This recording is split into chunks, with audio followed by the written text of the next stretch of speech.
Olá, a partir de agora vamos estar fazendo as análises dos gráficos que foram resultados das fórmulas que nós construímos. Bom, eu vou estar falando sobre a questão 3, em que nas questões pede para fazermos a mudança do xm, do ômega e do φ. Inicialmente eu vou estar falando sobre a mudança do xm. Bom, o xm na fórmula ele indica a amplitude da onda. Ou seja, quanto maior for esse xm, maior será a amplitude, isso relacionado ao gráfico. Quando a gente leva isso para um lado mais prático, aqui eu trouxe essa imagem que bem interessante, que aqui a gente pode perceber, né, a amplitude da onda, ou seja, quanto maior ser o xm, maior vai ser essa alongação da mola e também maior vai ser o grau de relaxamento dessa mola. E quando a gente observa aqui no gráfico, a gente pode perceber o quanto vai ser o alongamento. Nesse caso aqui, né, a nossa fórmula, colocamos... Cadê? A nossa fórmula de origem, né, no caso, seria o 0,4. Aqui está a nossa fórmula de origem, que a gente não fez mudança, que o xm é igual a 0,4, que aqui temos ele obtido pela cor verde. Na mesma questão, pede para a gente dividir esse valor por 2, que é o gráfico de cor cinza. Aqui a gente já percebe uma diminuição bem grande da amplitude. E o gráfico de cor vermelha seria o xm multiplicado por 2, então aumentaria 2 vezes o seu tamanho. E que a gente consegue perceber a diferença da amplitude dos três gráficos.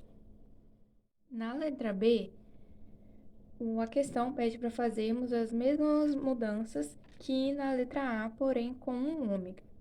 O ômega, ele se trata da frequência angular, também conhecida como velocidade angular ou pulsação.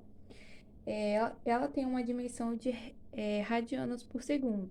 Os radianos são uma forma de diferenciar os ângulos do círculo trigonométrico. E o movimento harmônico simples, ele está diretamente ligado com o movimento circular uniforme. Nessa imagem aqui, a gente pode perceber que, de acordo com o movimento do objeto com a mola, a gente também pode calcular aqui, por exemplo, o grau do círculo de acordo com a posição. Então, esse movimento da mola está diretamente relacionado com o movimento circular uniforme. Nisso, o círculo trigonométrico serve como uma referência para a gente ter ideia de uma oscilação completa. Então, o ômega, ele se trata dos movimentos em que o objeto faz por uma unidade de tempo. Ou seja, é como se fosse a velocidade. Aqui a gente tem os gráficos.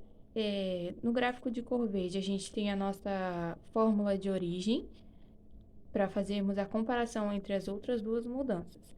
No gráfico de cor vermelha, de cor azul,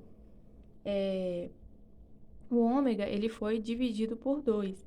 Então, aqui a gente percebe uma diferença grande da oscilação, tanto que a gente não consegue ver um movimento completo, né? Porque ele fica bem mais aberto, ou seja, é um movimento mais lento. Já no gráfico de cor vermelha, a gente consegue ver várias oscilações, porque o ômega ele foi multiplicado por 2, então é um movimento mais repetitivo durante o tempo.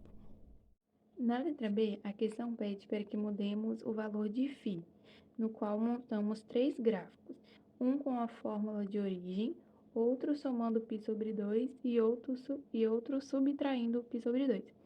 O φ indica na fórmula a fase inicial de oscilação. É o grau que está relacionado com o movimento curvilíneo uniforme do local onde o movimento se iniciou. Bom, aqui temos as representações dos gráficos, né? O gráfico de cor verde é a nossa fórmula de origem, no qual tem o φ com o valor de π sobre 2. Quando a gente relaciona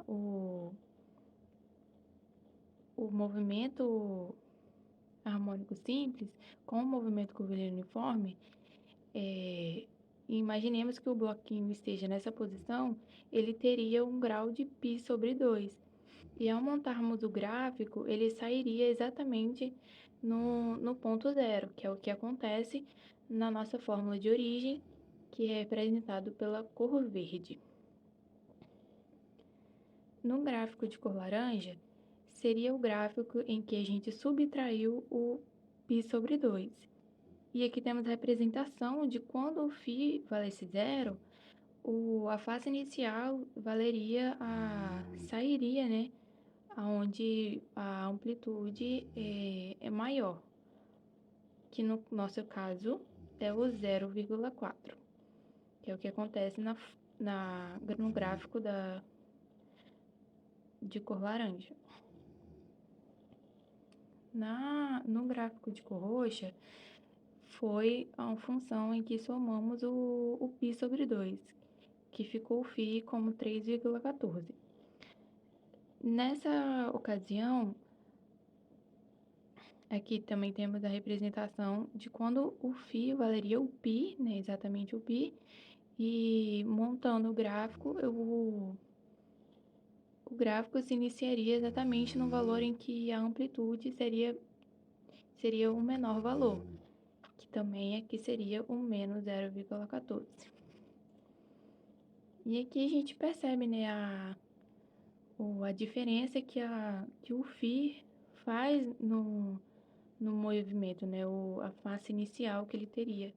Na questão 4, foi pedido para que se fizesse a análise dos gráficos da posição, da velocidade e da aceleração.